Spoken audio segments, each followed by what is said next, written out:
Hello students. Today again in the target 99 plus percentile in physics in JEE Main April है।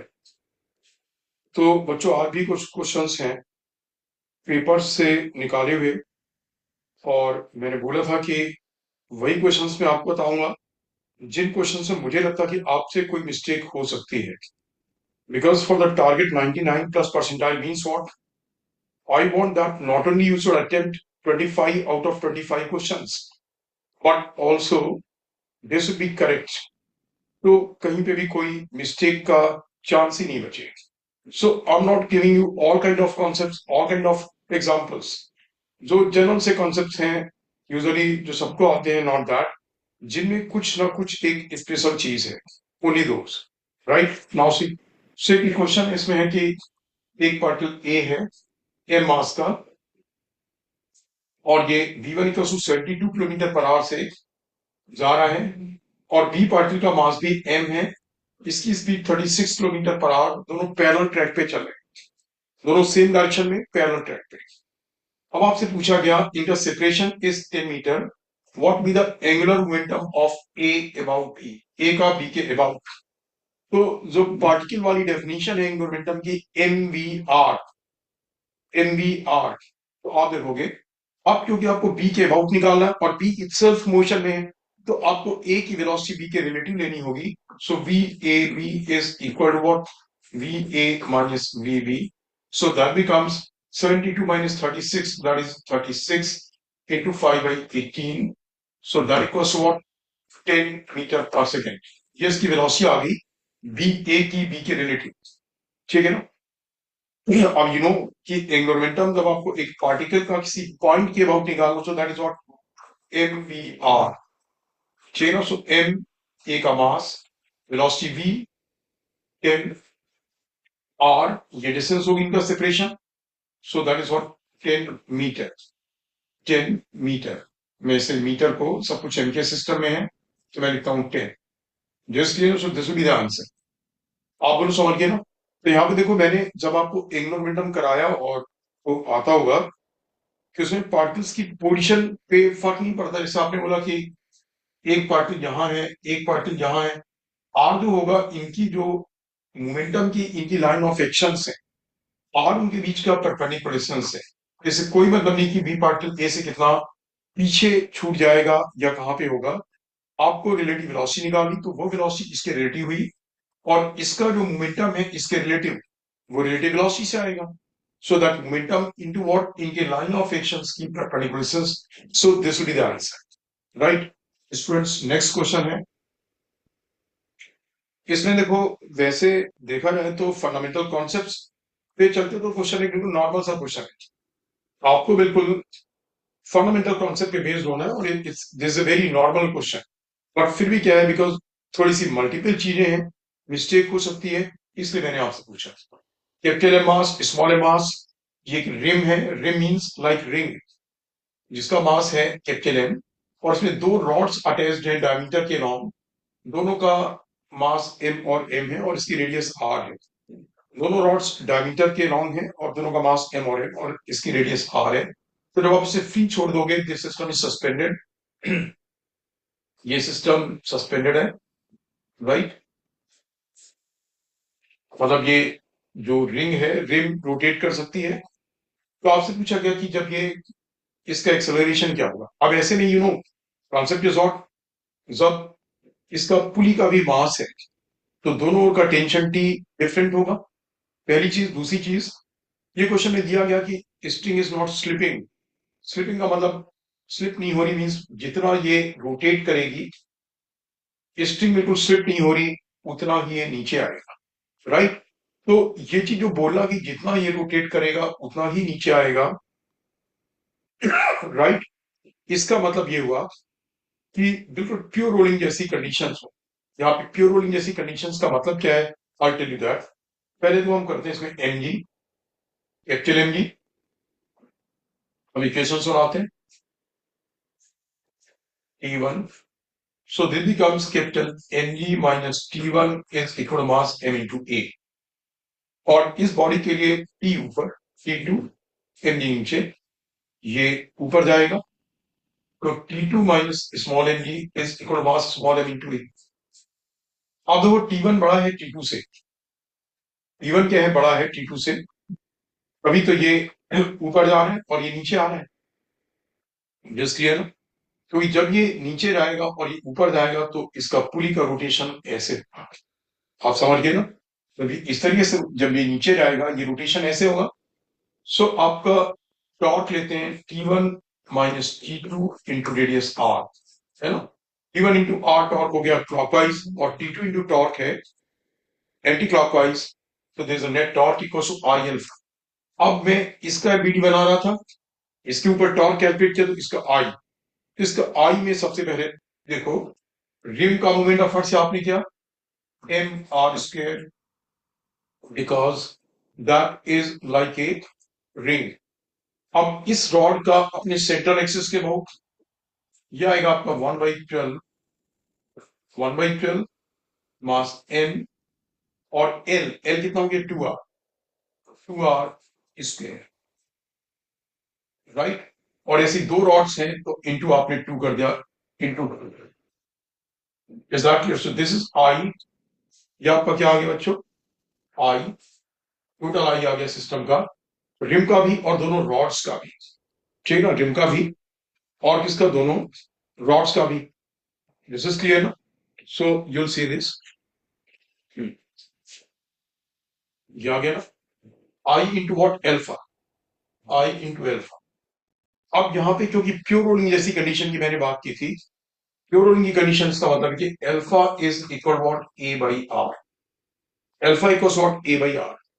सो बच्चे इसमें बाकी सारे पैरामीटर्स दे रखे, अननोन कितने हुए, T1 T2 ए और एल्फा, और आपके पास 4 इक्वेशंस हैं, है ना। तो आप इन्हें सॉल्व कर लोगे। ये सबसे पहले क्या करोगे, एल्फा को ए बाई आर यहां पे रख दोगे, ए बाई आर रखोगे, ये आर कैप्चर ही है, इस R is what, capital R. तो उससे क्या होगा, एक आर से आर कैंसिल होगा और 11 आर भी कैपिटल आर ही है, is also capital R, R वाले टर्म्स कैंसिल हो जाएंगे। अब आप देखो कि इससे क्या होगा कि T1 माइनस T2 का एक इक्वेशन यहां से आ गया, और आपका एक इक्वेशन T1 माइनस T2 का यहां से भी आ जाएगा, उसकी वैल्यू डालोगे तो ए आए, सीधे T1 माइनस T2 की पूरी पूरी वैल्यू यहां से निकलेगी, वो इस वाले में डालोगे तो क्या होगा, जब आप इन दोनों को ऐड करोगे तो T2 माइनस T1 आ जाएगा, इज दैट क्लियर। तो जब आप T1 माइनस T2 की वैल्यू डालोगे तो क्या होगा, उससे ए आ जाएगा, और ए आपसे पूछा गया है, ठीक है ना। सो जैसे आप बोलो ये क्वेश्चन बिल्कुल क्लासिकली, बहुत टफ नहीं था, मतलब एक बिल्कुल एक जो पैटर्न है उसी पैटर्न पे बेस्ड था, बट फिर भी as I felt की मिस्टेक हो सकती थी, that is why I gave you the example, because don't take any chance. Now see, अब आप देखोगे नेक्स्ट क्वेश्चन, इसमें एक हॉरिजॉन्टल फ्लोर के ऊपर एक रॉड है, हॉरिजॉन्टल फ्लोर के ऊपर एक रॉड है, स्मूथ फ्लोर के ऊपर, जिसका कि जो है जिसका कि मास कैपिटल एम, राइट, मास इसका कैपिटल एम है, रॉड का मास एम की वैल्यू आई थिंक की जो गिवन है वो है, जैसे ये मास स्मॉल एम, ये मास 2m, तो कैपिटल एम शायद स्मॉल एम के टर्म्स में ही कुछ नोन है, just a moment, let me see it.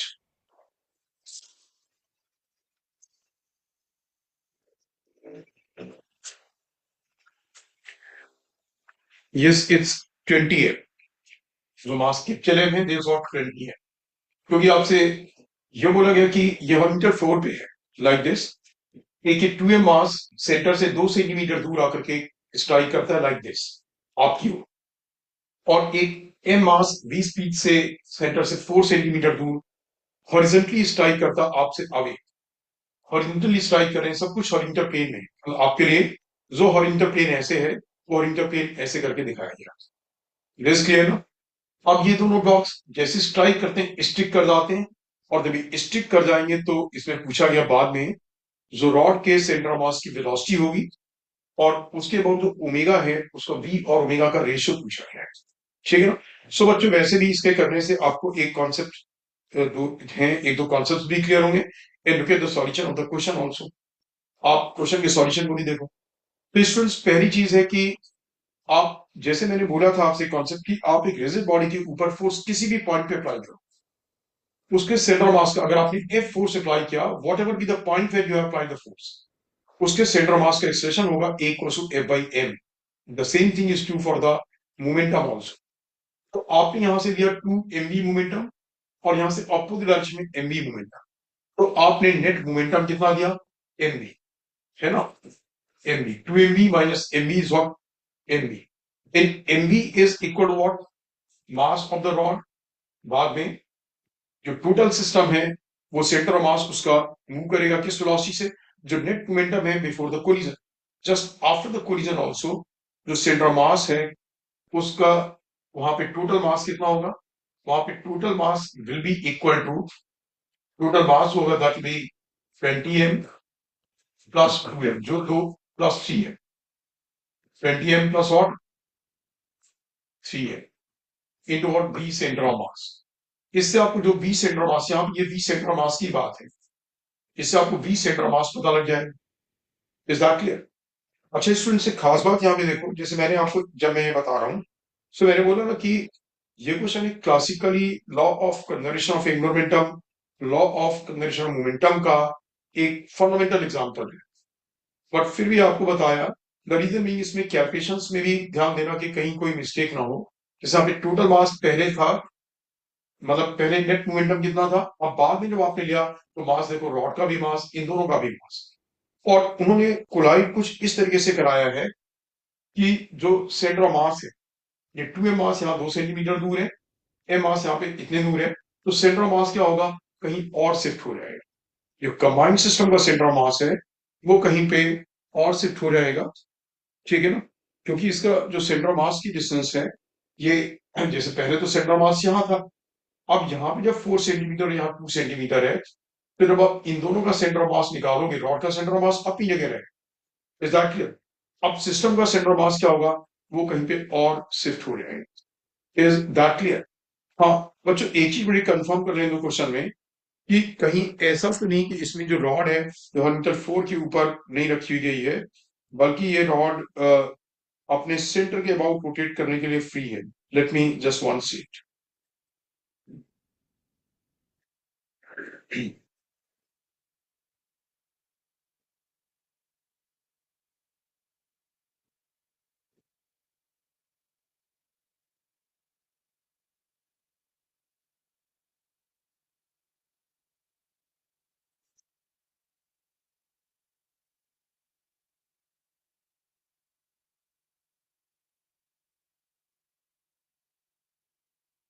ये हॉरिजॉन्टल टेबल के ऊपर ही रखी हुई है, और एम और 2m मास के जो पार्टिकल्स हैं, हमने ठीक लगी 2 सेंटीमीटर है, एम मास का पार्टिकल 4 सेंटीमीटर पे स्ट्राइक कर रहा है सेंटर से, और आपको बताना कि बाद में कोलिजन के बाद में जो एंटायर सिस्टम है वो रोटेट करेगा, तो विद इट्स एंगल, ठीक है, इसका आपको ओमेगा और वी का रेशो बता।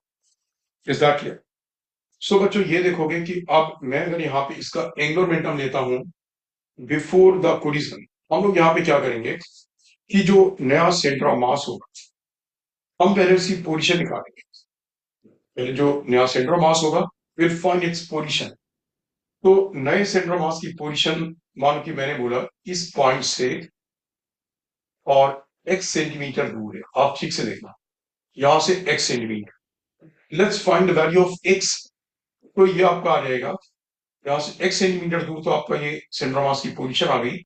x इज इक्वल टू, सबसे पहले पूरी रॉड का मास 20m इंटू इसका सेंटर ऑफ मास मैं जहां से निकाल रहा हूं वहीं पे है, रॉड का सेंटर ऑफ मास वही है, इंटू व्हाट, 0 प्लस, अब ये m mass into what, 4 centimetre, into 4 centimetre, ये सब सेंटीमीटर में है, minus of 2m mass into 2 centimetre upon what, total mass becomes 23m।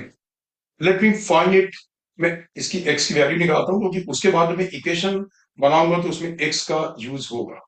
आप देखो x की वैल्यू आ गई, ये आ गया आपका 4m माइनस वॉट, 4m। अच्छा ये बाय द वे इस तरीके से दे रखा थे मासेस कि सेंटर मास जहां पे था सेंटर मास क्या होगा वहीं पे आ जाएगा। सेंटर मास जहां पे है सेंटर मास क्या होगा 20m into 0 plus m into 4 minus 2m into what 2 centimetre. मैं सेंटर मास की डिस्टेंस यहां से निकाल रहा हूं तो सब कुछ कैंसिल और सेंटर मास अपनी ही जगह रहेगा। मैं जो थोड़ा सा देखने लगा था कि क्वेश्चन में कहीं कुछ और तो नहीं है, एक्चुअली ये सेंटर मास की पोजीशन अगर चेंज होती ये थोड़ा सा टफ था क्योंकि आप जो बाद में सेंटर मास होता जहां पे आप उसी पॉइंट के about law of conservation of angular momentum apply करते। अब जो सेंटर मास की पोजीशन पहले थी बिफोर द स्ट्राइक, रॉड का जो सेंटर मास पहले रहा था बाद में भी कंबाइंड सिस्टम का सेंटर मास कहाँ है वहीं पे है। आपको फिर इस स्टेप की कोई रिक्वायरमेंट नहीं है। इस दैट तो मैं इसे ड्रॉप कर दिया। अब आप देखो ठीक है ना, 9 से अब मैं इसी पॉइंट के about law of conservation of angular momentum लगाता हूं। इसका एंगुलर मोमेंटम किस सेंस का एंटी क्लॉकवाइज, इसका भी एंटी क्लॉकवाइज, और टोटल एंगुलर मोमेंटम कितना हुआ मैं अभी ये सेंटीमीटर्स में ही लिख रहा हूं, आप इस चीज का ध्यान रखना। So this is what 2m into v into 2 plus m into v into 4, ये सब कुछ सेंटीमीटर में एम वी आर और एम वी आर क्योंकि दोनों का सेंस सेम है इसलिए हम दोनों का सेंस वैसे लिया। ठीक है ना, नाउ दिस इक्वल्स टू ये टोटल एंगुलर मोमेंटम था before just before this time. अब जब स्टिक कर गए तो this will equal I omega, पूरे सिस्टम का आई कितना होगा रॉड का 1/12 एम, एम हो गया आपका 20m, एल स्क्वायर एल की वैल्यू सेंटीमीटर में ही हम लिख रहे हैं यहाँ पे राइट, दिस वॉट 12 सेंटीमीटर का स्क्वायर। तो ये आपका आ गया रॉड का प्लस पार्टिकल्स का, एक पार्टिकल का 2m इंटू 2 स्क्वायर प्लस एक पार्टिकल का m into 4 square, M R square R square into what omega. तो बच्चों देखो यहाँ पे जो ओमेगा होगा वो v के टर्म्स में ही आ जाएगा। ओमेगा की वैल्यू कैसे आ जाएगी v के टर्म्स में, यहाँ पे v सेंटर मास भी v के टर्म्स में है। फिर आप रेशो निकालोगे तो रेशो एक नंबर आ जाएगा। आई होप कि आप समझ गए होंगे। हाँ दूसरी चीज यहाँ पे ये भी देखो, अगर बाय द वे ऐसा हुआ होता कि सेंटर मास की पोजीशन कहीं और शिफ्ट हो गई होती तो अब कोलिजन के पहले भी उसी पॉइंट के अबाउट से उसी पॉइंट के अबाउट आपको याद होगा मैंने क्या बताया था, जब एक रिजिड बॉडी मूव कर सकती है उसकी एक्सिस फिक्स्ड नहीं है तो आप ऐसे केस में जब ये मासेस उससे स्टिक कर जाते हैं तो आप क्या करते हो कि जस्ट बिफोर द कोलिजन जो सेंटर मास की पोजीशन है, मतलब जो just after the collision centre mass की पोजीशन है, आप स्ट्राइक करने वाले तभी सेंटर मास की पोजीशन वही है, और जो कंबाइंड सिस्टम का सेंटर मास है अब उस पॉइंट के अबाउट कंबाइंड सिस्टम के सेंटर मास के नीचे एक ग्राउंड पे जो पॉइंट है आप उस पॉइंट के about law of conservation of angular momentum बच्चों लगाते हैं। दिस क्लियर ना, सो मैं जल्दी से रिपीट कर दूं, M B is equal to जो कोलिजन के पहले का मोमेंटम था एक का इस ओर एक का इस ओर इसलिए net momentum 2mv minus mv is equal to total mass 20m plus gm जो पूरा मास सेंटर मास पे ही कॉन्सेंट्रेटेड होगा into what v centre mass, इसे v सेंटर मास आ जाएगा। इन्होंने बाद में v सेंटर मास और ओमेगा का ही रेशो पूछा है। एंगुलर मोमेंटम इसका भी हो गया एंटी क्लॉकवाइज, इसका भी anti clockwise, mvr plus mvr करके आपने निकाला that equals total I into omega, उस ओमेगा भी v के टर्म्स में आ जाएगा और आपको रेशियो मिल जाएगा। Now see next question. Next question students ये है कि एक 9 वोल्ट्स की बैटरी 4 मिली हेनरी का इंडक्टर उसके साथ में 9 ओम का रेजिस्टेंस, एक 9 ओम का और पैरेलल में 9 ओम 4 मिली हेनरी और यहाँ पे एक एमीटर है। जैसी स्विच ये स्विच आप क्लोज करते हो तो पूछा गया है कि करंट की वैल्यू क्या होगी।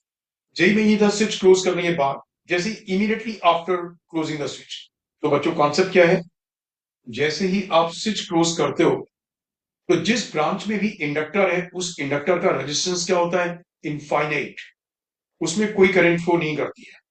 जैसे ही आप स्विच क्लोज करते हो तो इमीडिएटली आफ्टर दैट जिस ब्रांच में भी इंडक्टर उसका रेजिस्टेंस क्या होगा इनफाइनाइट होगा। दैट मींस कि इसका रेजिस्टेंस भी इनफाइनाइट है इसका भी इनफाइनाइट है तो पूरा करंट यहां से पास होगा इस वाली ब्रांच से। दिस क्लियर ना, सो क्या हो गया 9/9, सो I1 becomes equal to what 9/9 that is 1 ampere. अच्छा ये जेई मेन में दूसरा जो पार्ट में बोला पूछा नहीं गया था but that is also important. अगर वो लोग आपसे पूछते कि आफ्टर लॉन्ग टाइम जब आपने स्विच क्लोज किया, स्विच क्लोज करने के लॉन्ग टाइम के बाद इसकी एमीटर की रीडिंग क्या होगी, तो उस केस में after long time the resistance of the inductor becomes zero, that is it behaves like a conductor. तो इस ब्रांच का भी 9, इसका भी 9, इसका भी 9, all are in parallel, so 9 by 3 becomes the equivalent resistance, that is what 3 ohms. तो बाद में जो करंट I2 होगा after long time, एमीटर की रीडिंग होगी 9 by 3, that is what 3 amperes. So बच्चों this concept is also very very important, right? और इसके पहले मैंने आपको एक या दो सेशन पहले एक एलआर सर्किट का, जिसमें कि LR circuit was in transition, उसका भी एक रिजल्ट एक क्वेश्चन आया था। तो एलआर सर्किट हो, आरसी सर्किट है जो कि ट्रांजिशन में है, उसके रिजल्ट्स भी आपको आने चाहिए। नाउ सी, अब आप देखो, that was a easy question, फिर भी कहीं मिस्टेक ना हो बस इसलिए बता रहा हूं। ये 3 इक्वल रेडियस के कोई लिक्विड के ड्रॉप्स हैं, इक्वल चार्ज है इनमें तीनों में, और पहले एक ड्रॉप का जो पोटेंशियल है वी नॉट है, एक ड्रॉप का पोटेंशियल वी नॉट, बाद में तीनों ड्रॉप्स कंबाइन कर जाते हैं तो जो उसका ड्रॉप पोटेंशियल होगा, तो पहले जो एक ड्रॉप का पोटेंशियल था अपॉन जो बाद में कंबाइन की हुई ड्रॉप का पोटेंशियल है, आपको उसका रेशियो निकालना है। जो कंबाइन ड्रॉप है ना, आपको उसका रेशियो निकालना है। तो आप देखो, पहले था इसका, जो स्टूडेंट्स पहले इसका था दैट वाज की एक्स के, हाँ, तो स्टूडेंट्स पहले जो था, आपने माना कि एक पे चार्ज Q है, so this becomes V naught equal to 1/4 pi epsilon naught into Q by R। R radius एक ड्रॉप की और Q चार्ज है। अब जब ये ड्रॉप्स कंबाइन करेंगे तो पहले उसकी रेडियस निकाल लो। रेडियस आपका आ जाएगा कि 4/3 pi R cube into 3 is equal to 4/3 pi capital R cube. तो 4/3 पाई से 4/3 पाई विल बी कैंसल, और कैपिटल आ जाएगा small r 3 to the power 1/3, 3 to the power what 1/3। This is clear ना? ये आपका रेडियस कैपिटल R आ जाएगा small r के टर्म्स में। दिस इज क्लियर, बोलो समझ रहे हो ना? ठीक है, ये कैपिटल R आ जाएगा, बड़ी वाली ड्रॉप की रेडियस।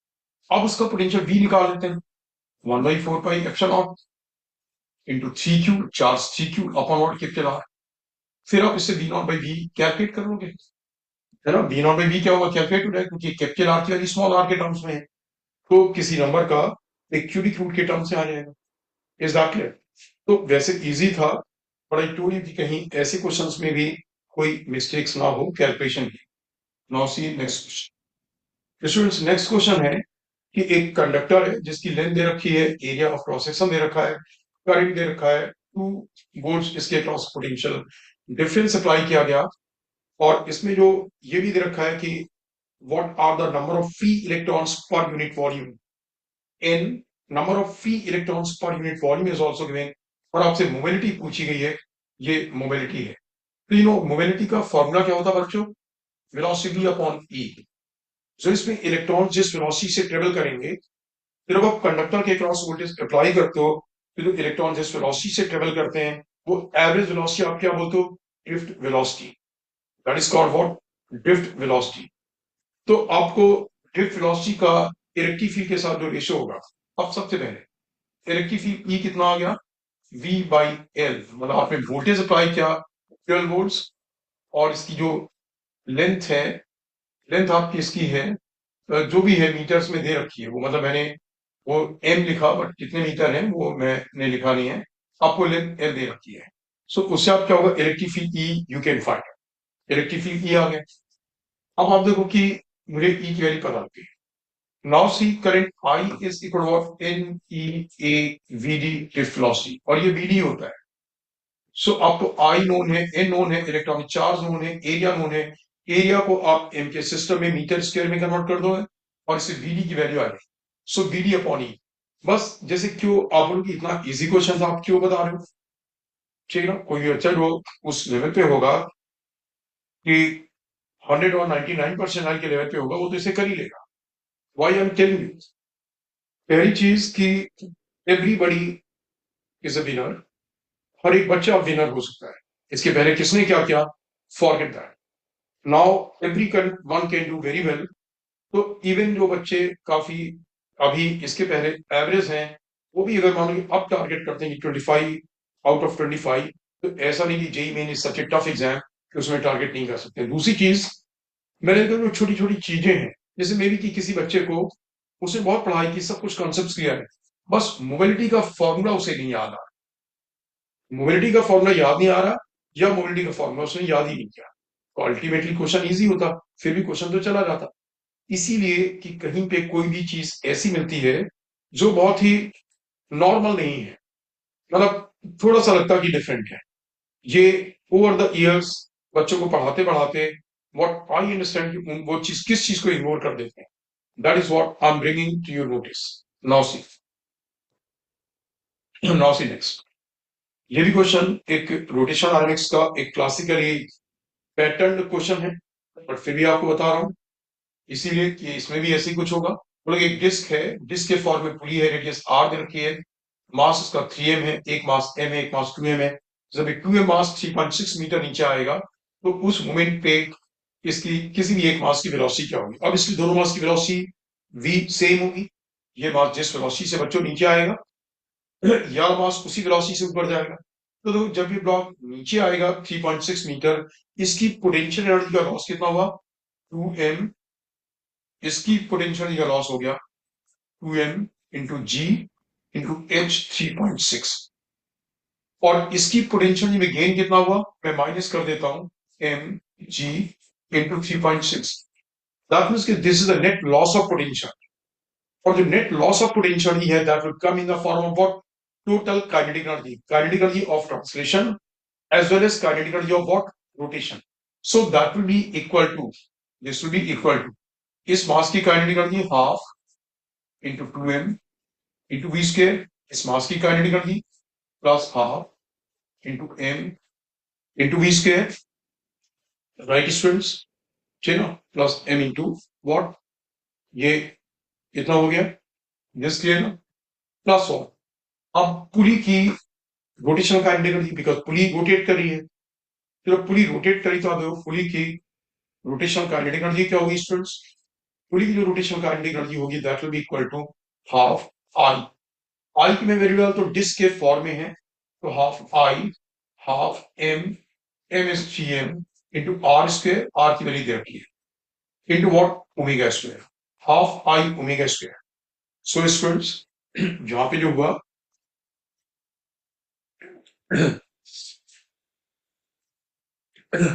हाँ, तो बच्चों हुआ क्या, देखो कि जो इसका लॉस ऑफ पोटेंशियल ये था सिस्टम में, वो तीनों की काइनेटिक एनर्जी फॉर्म में आ रहा था, तो क्वेश्चन ऐसा नहीं कि डिफरेंट है। तो यहाँ पे एक तो ये कि हमने वेलोसिटी v, जैसे यहाँ पे आप बोलोगे v भी है, एक इक्वेशन आपको ना v और ओमेगा, तो यहाँ पे भी क्या होगा, omega will be equal to v by R, मतलब वही परफेक्ट रोलिंग वाली कंडीशन होती है।